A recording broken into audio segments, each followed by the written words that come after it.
siang.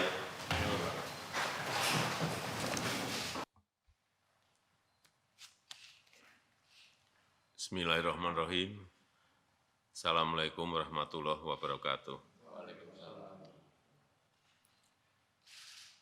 Selamat sore, salam sejahtera bagi kita semuanya. Bapak Ibu sekalian yang saya hormati, siang hari ini kita akan bahas secara lebih detail mengenai persiapan pemilihan umum dan juga pilkada serentak yang akan dilaksanakan tahun 2024. Yang pertama, saya minta disampaikan kepada masyarakat bahwa seluruh tahapan dan jadwal pelaksanaan pemilu dan pilkada serentak itu sudah ditetapkan. Saya kira sudah jelas, semuanya sudah tahu bahwa pemilu akan dilaksanakan 14 Februari 2024. Ini perlu dijelaskan, jangan sampai nanti muncul spekulasi-spekulasi yang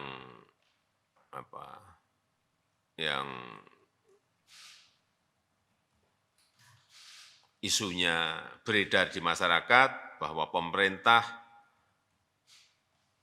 tengah berupaya untuk melakukan penundaan pemilu atau spekulasi mengenai perpanjangan jabatan presiden dan juga yang berkaitan dengan soal 3 periode.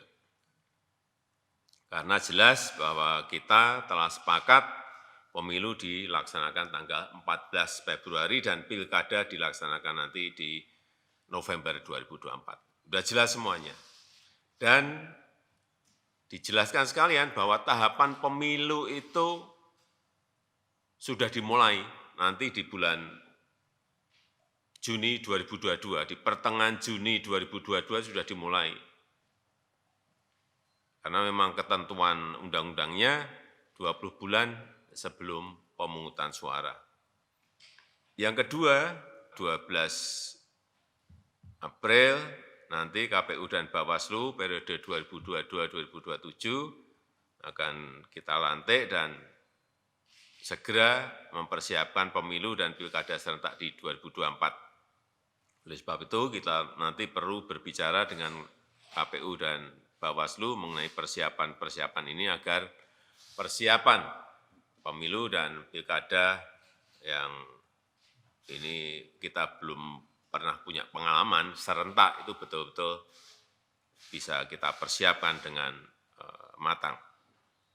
Dan yang ketiga, ini agar segera dikejar juga penyelesaian payung hukum regulasi yang dibutuhkan untuk pemilu dan pilkada serentak 2024. Ini agar saya minta Pak Menko Polhukam komunikasi yang intens dengan DPR RI dan juga KPU sehingga perencanaan programnya ini bisa didetailkan lebih detail lagi dan sehingga regulasi yang ada yang disusun ini tidak multitafsir dan nanti bisa menimbulkan perselisihan di lapangan.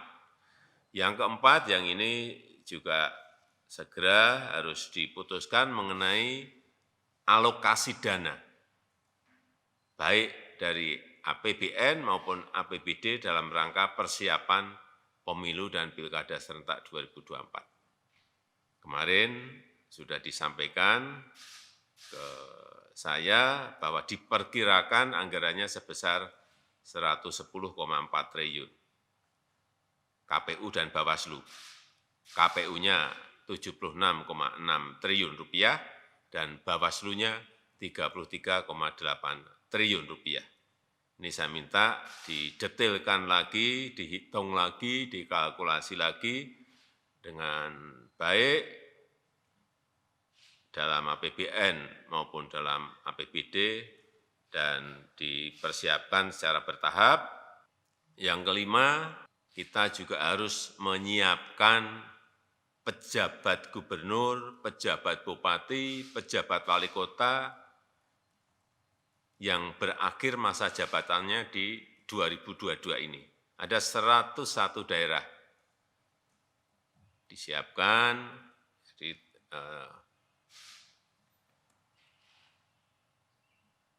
karena ada 7 gubernur, ada 76 bupati, dan ada 18 wali kota yang harus diisi. Saya minta seleksi figur-figur pejabat daerah ini betul-betul dilakukan dengan baik, sehingga kita mendapatkan pejabat daerah yang kapabel, memiliki leadership yang kuat, dan mampu menjalankan tugas yang berat di tengah situasi ekonomi yang tidak mudah, situasi ekonomi global yang tidak gampang. Agar nantinya penyiapan pemilu dan pilkada serentak tahun 2022 ini bisa berjalan dengan baik. Saya rasa itu yang bisa saya sampaikan, dan menjelang kontestasi politik ini biasanya suhu menghangat, itu biasa, tapi jangan sampai masyarakat terprovokasi oleh kepentingan-kepentingan politik yang tidak bermanfaat. Oleh sebab itu saya juga minta dilakukan edukasi, lakukan pendidikan politik yang masif kepada masyarakat, kepada para kontestan. Jangan membuat isu-isu politik yang tidak baik, terutama isu-isu politik identitas yang mengedepankan isu politik sara. Saya kira kita memiliki pengalaman yang tidak baik di pemilu-pemilu sebelumnya. Kita harapkan ini tidak terjadi di 2024. Saya rasa itu yang bisa saya sampaikan pada kesempatan yang baik ini.